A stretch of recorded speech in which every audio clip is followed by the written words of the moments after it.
ছবির শুরুতে আমরা ইন্দারকে দেখতে পাই যে একজন উকিল এক বড় ধরনের মামলা সে জিতেছে। তারপর গাড়িতে করে সরাসরি চলে আসে নিজের বাড়িতে। বাড়িতে মদের বোতল নিয়ে বাগান বাড়ির এক বড় ফুল গাছের নিচে এসে দাঁড়ায়, যে ফুল গাছে লেখা ছিল সরস্বতী পরিবার। এরপর কাহিনী আসে ফ্ল্যাশব্যাকে। আমরা ইন্দারকে দেখতে পাই যে একটা ফ্ল্যাটে কার্যত একাই থাকে, মাঝে মধ্যে তার গার্লফ্রেন্ড সেখানে আসে। সেই ফ্ল্যাটের উপরে ফ্ল্যাটে থাকে সরস্বতী এবং তার পরিবার। এই সরস্বতীকে সবাই সারু বলে ডাকে। এই সারু খুবই সহজ সরল সাধারণ একটা মেয়ে, কিছুটা ব্যাকডেটেড, তাই কোনো ছেলেই তাকে বিয়ে করতে চায় না। সারুর বাড়িতে তার বাবা মা এবং ছোট বোন আছে। একদিন সারু এবং তার বাবা যখন অফিসে যাচ্ছিল তখন তারা ইন্দার এবং তার গার্লফ্রেন্ডকে খুব ঘনিষ্ঠ অবস্থায় দেখে ফেলে, যা দেখে সারুর বাবা খুব রেগে যায় আর বলে, গেট দিয়ে তো আরো অনেক লোক অফিসে যাবে, তোমরা এটা কি করছো? তারপরে সারু এবং তার বাবা সেখান থেকে চলে যায়। এই সারু একটা লাইব্রেরিতে চাকরি করে। সারুর এক পরিচিত অফিসার যার নাম হচ্ছে অভিমন্যু, সে সারুর কাছে আসে। এই অভিমন্যু তার বসের জন্য সারুর কাছ থেকে কিছু বই নিয়েছিল, সেই বইগুলো সে ফেরত দিতে এসছে। অভিমন্যু সারুকে বলে, আমার বস আন্ডার প্রিভিলেজ ছোট বাচ্চাদের জন্য একটা পার্টির অর্গানাইজ করেছে, তুমি কি সেই পার্টিতে টেডি বিয়ারের কস্টিউম পরে ডান্স করতে পারবে? সারু প্রথমে না না করলেও শেষমেশ রাজি হয়ে যায়। এরপর সেই পার্টির দিন আসে। সারু টেডি বিয়ারের কস্টিউম পরে সেখানে যায় এবং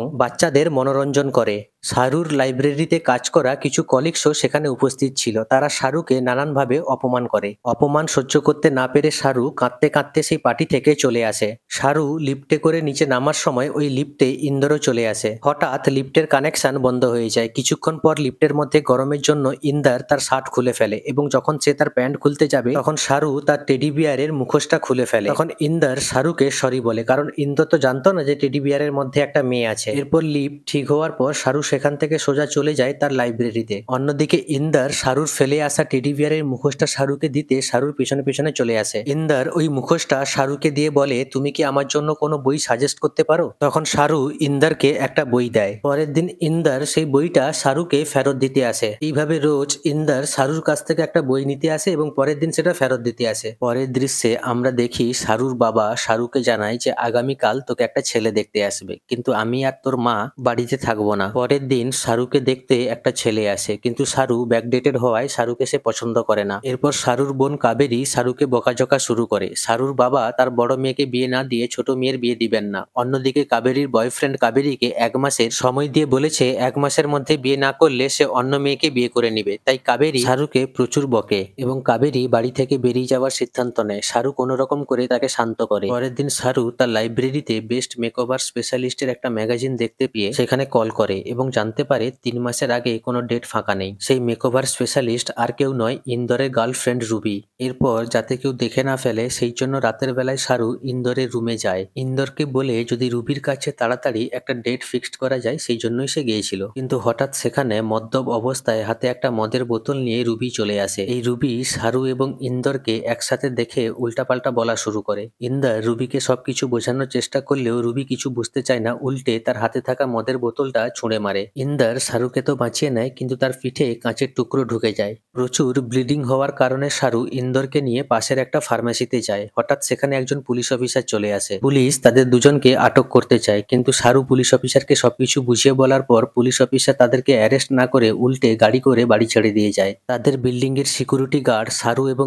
ইন্দরকে একসাথে দেখে ফোন করে সবাইকে উল্টাপাল্টা বলে। পরের দিন সারুর বাবা মা বাড়িতে ফিরে আসেন। বাড়িতে ফিরে আসার সাথে সাথে গতকাল রাত্রে সারু এবং ইন্দরের একসাথে ঘোরার কথাটা সিকিউরিটি গার্ডের কাছ থেকে জানতে পেয়ে সোজা চলে যান ইন্দরের রুমে। আর সেখানে গিয়ে তিনি দেখতে পান সারু এবং ইন্দর বেডে একসাথে। আসলে সারু ইন্দরের পিঠে ওষুধ লাগাচ্ছিল, কিন্তু সারুর বাবা বিষয়টা ভুল বুঝেন। তিনি সারুর মাকে কল করে বলেন আমাদের বড় মেয়ে মারা গেছে, তার শ্রাদ্ধের ব্যবস্থা করতে এবং ছোট মেয়ের বিয়ে দিতে আর এখন কোনো অসুবিধা হবে না। ইন্দর এবং সারু অনেক বোঝানোর চেষ্টা করলেও কোনো লাভ হয় না। সারুর বাবা সারুকে বাড়িতে ঢুকতে বারণ করে দেয়। এরপর সারুর আর কোথাও থাকার জায়গা ছিল না, তখন ইন্দর একটা বাড়ি ভাড়া নিয়ে সেখানে সারুর থাকার ব্যবস্থা করে দেয়। পরের দিন সারু এবং ইন্দর লাইব্রেরি যাচ্ছিল। সারু দেখতে পায় একটা লোক ভুলবশত তার মানিব্যাগ ফেলে দেয়। একটা চোর সেটা চুরি করছিল। তখন সারু চোরের কাছ থেকে মানিব্যাগ নিয়ে ওই লোকটাকে ফেরত দিতে যাচ্ছিল। সেই সময় ইন্দর সেই মানিব্যাগ নিয়ে ভিতরে থাকা আইডি কার্ড দেখে মানিব্যাগটা ফেলে দেয়। আসলে ওই মানিব্যাগটা ছিল ইন্দরের বাবার, যিনি একজন উকিল। এখন এই ইন্দর এবং তার বাবার সম্পর্ক কেন খারাপ সেটা আমরা পরে জানতে পারবো। যাই হোক, শাহরু ওই মানিব্যাগটা তুলে ইন্দরের বাবাকে ফেরত দেয়, যেটা দেখে ইন্দর শাহরুকে সেখানে ফেলে চলে যায়। রাগ ভাঙার পর ইন্দর ভাড়া বাড়িতে গিয়ে সেখানে শাহরুকে খুঁজে না পেয়ে ভাবে শাহরু হয়তো তার নিজের বাড়ি ফিরে গেছে। তাই সে নিজের অ্যাপার্টমেন্টের সিকিউরিটি গার্ডকে শাহরুর ব্যাপারে জিজ্ঞেস করে। আর ঠিক সেই সময় শাহরুর বাবা শাহরুকে খুঁজে না পাওয়ার খবরটা শুনতে পান। তারপর তিনিও শাহরুকে খুঁজতে বেরিয়ে পড়েন। এরপর সকালে সেই জায়গায় ইন্দর এসে দেখে শাহরু সেখানেই বসে আছে। শাহরু ইন্দরকে দেখে আবেগে জড়িয়ে ধরে, যেটা শাহরুর বাবা দেখে ফেলেন এবং আরো রেগে যান। এরপর গাড়িতে যেতে যেতে ইন্দর শাহরুকে জিজ্ঞেস করে, তোমার বাবার সাথে তোমার সম্পর্ক ঠিক করার কোনো পদ্ধতি নেই? তখন শাহরু বলে, যদি আইআইটি আইআইএম কোনো ব্রাহ্মণ ছেলে আমাকে বিয়ে করে তাহলে হয়তো আমার বাবার সাথে আমার সম্পর্ক ঠিক হবে, কিন্তু আমি তো আনস্মার্ট। তখন ইন্দর ড্রাইভারকে বলে ধারাবি নিয়ে যেতে, যেখানে আমরা মুস্তাকিম ভাইকে দেখি, যিনি একজন স্মাগলার, সাথে সাথে মেকওভার কিং। তিনি শাহরুকে নতুন রূপে সাজিয়ে তুলেন। শাহরু ইন্দরকে বলে, হয়তো আমার বাবা মা আমাকে এমন দেখলে খুশি হবেন। তাই সে তার নিজের বাড়িতে যায় আর দেখে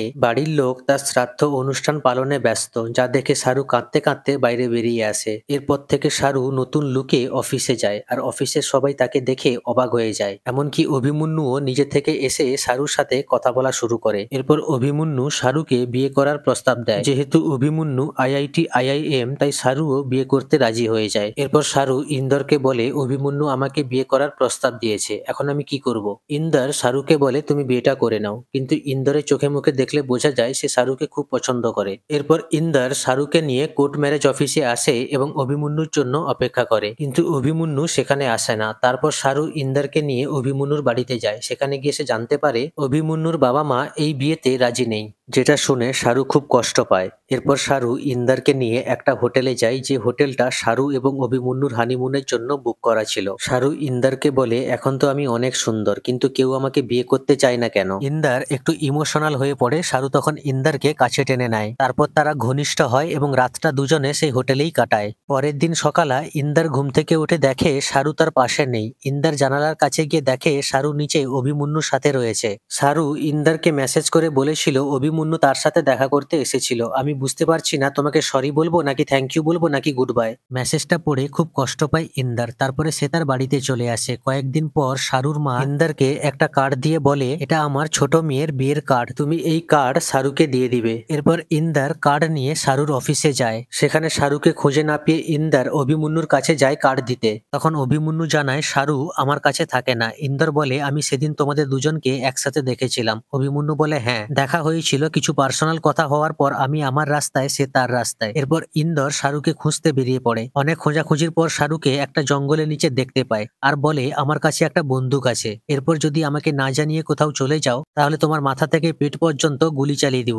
শাহরু ইন্দরকে বলে, তুমি কে আমার? ইন্দর বলে, সেদিন রাতের পরেও আমি তোমার কেউ না। শাহরু বলে, রাত শেষ, কথা শেষ, আর সেদিন রাতে যা কিছু হয়েছিল তা অভিমন্যুকে ভোলার জন্যই হয়েছিল। এরপর দুজনে রাস্তার কাছে আসে। তারপর শাহরু ইন্দরকে জড়িয়ে ধরে আর ঠিক সেই সময় অজ্ঞান হয়ে পড়ে শাহরু। ইন্দর শাহরুকে নিয়ে হাসপাতালে যায়, যেখানে ডাক্তার ইন্দরকে বলে শাহরুর ব্রেন টিউমার হয়েছে। শাহরুকে যেন কোনো রকম টেনশন দেওয়া না হয়। ডাক্তার এটাও বলে যে এই ব্যাপারটা তার ফিয়ন্সেকেও বলে দেওয়া হয়েছিল। এই কথাটা শুনে ইন্দর অভিমন্যুর কাছে আসে আর বলে, শাহরুর ব্রেন টিউমার দেখে তুমি তাকে বিয়ে করনি তাই না? অভিমন্যু বলে, আমি বিয়ে ভাঙার পর জানতে পারি যে তার ব্রেন টিউমার হয়েছে। তারপর সেকেন্ড চান্সের জন্য আমি তার কাছে গিয়েছিলাম, সে আমাকে তার রোগের জন্য বিয়ে করেনি।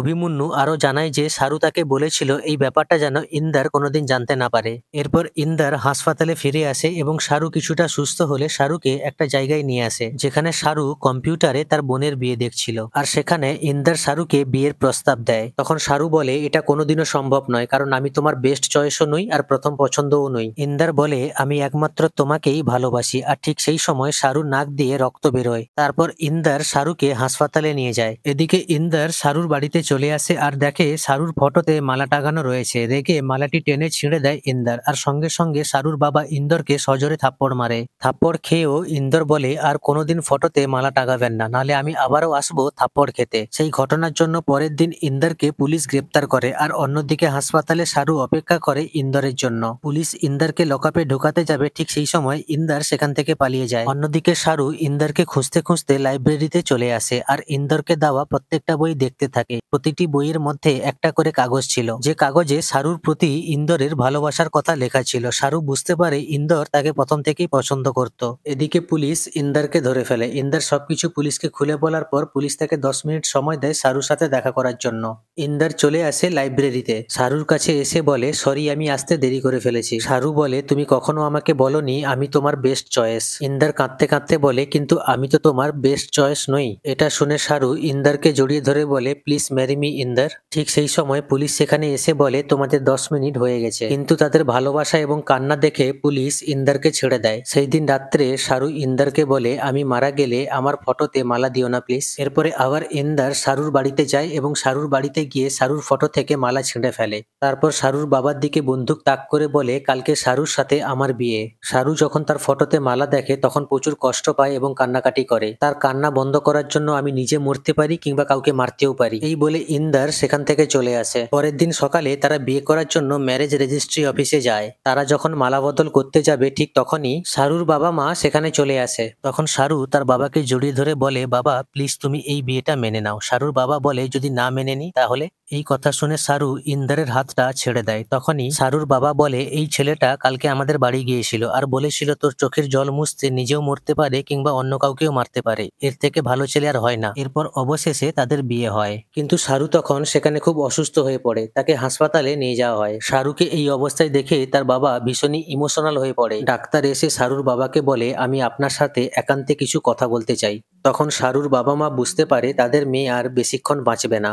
তখন শারুর বাবা কাঁদতে কাঁদতে শারুকে বলে, তুই বেঁচে থাকাকালীন আমরা তোর শেষকৃত্য করেছি, আমাকে তুই ক্ষমা করে দিস। এদিকে ইন্দর যখন বাইরে দাঁড়িয়ে কাঁদছিল তখন ওই পুলিশ অফিসারটা একটা ডায়েরি দিয়ে ইন্দরকে বলে, ডায়েরির 65তম পৃষ্ঠায় একটা শুকনো গোলাপ আছে আর পেন্সিল দিয়ে একটা তারিখ লেখা আছে, 1994 থেকে 2005, যেখানে তোমার এবং তোমার বাবার একটা ছবি আছে, এর মানে কি? তখন ইন্দর তার বাবার কাছে যায় আর তার বাবাকে গিয়ে জিজ্ঞেস করে, বাগানে 1858 সালের সেই গাছটা এখনো আছে কিনা? তার বাবা বলে, হ্যাঁ আছে, কিন্তু কেন? ইন্দর বলে, ওই গাছের নিচে আমার 2 গজ জমি চাই। তখন তার বাবা বলে, এবার কার খুন করেছো? ইন্দর রেগে সেখান থেকে চলে আসে আর হাসপাতালে এসে শারুকে বলে, আমার বয়স যখন 13 তখন আমার দেখাশোনার জন্য একজন লোক ছিল, আমি তাকে মায়ের মতো ভালোবাসতাম, কিন্তু একদিন আমার কাকু নেশা করে তার রুমে ঢুকে নিজেকে বাঁচাতে গিয়ে তিনি আমার কাকুকে খুন করেন আর সেই খুনের দায় আমি আমার কাঁধে তুলে নিয়েছিলাম। ভেবেছিলাম আমার বাবা বড় উকিল আমাকে বাঁচাবেন, কিন্তু আমার বাবা আমাকে বাঁচাননি। আমি ওই মানুষটাকে কোনোদিনও ক্ষমা করব না। তখন শারু ইন্দরকে দিয়ে প্রমিস করায় সে যেন তার বাবাকে ক্ষমা করে দেয়। এরপর শারু কাঁদতে কাঁদতে ইন্দরকে বলে, আমাকে এবারে বিদায় দাও। ইন্দর বলে, আমি তোমাকে কোথাও যেতে দেব না। শারু বলে, আমি তোমাকে ভীষণ ভালোবাসি। এই বলে শারু মারা যায়। তখন ইন্দর শারুকে জড়িয়ে ধরে ভাউ ভাউ করে কাঁদতে থাকে। ইন্দর সেখান থেকে বের হওয়ার সময় তার বাবার সাথে তার দেখা হয়। তার বাবা বলে, একবার আমি আমার ছেলেকে বাঁচাতে পারিনি, সেটা ছিল আমার জীবনের সবচেয়ে বড় ভুল, কিন্তু এখন আমি আমার ছেলের বউকে বাঁচিয়ে নিব। ইন্দর বলে, শারু আর বেঁচে নেই। কথাটা শুনে ইন্দরের বাবা ভীষণ কান্নাকাটি করে। শারুর কথা মতো ইন্দর তার বাবাকে ক্ষমা করে দেয়। তারপর তার বাবাকে জড়িয়ে ধরে ভাউ ভাউ করে কাঁদতে থাকে। এরপর কাহিনী চলে আসে প্রেজেন্ট টাইমে, যেখানে ইন্দর শারুর কবরের পাশে দাঁড়িয়ে আছে। ওই গাছ থেকে তখন অঝরে ফুল ঝরতে থাকে। ইন্দর তখন শারুর উদ্দেশ্যে বলে, তোমাকে মিস করি, খুবই মিস করি। আর এখানেই এই ইমোশনাল ছবিটা শেষ হয়ে যায়।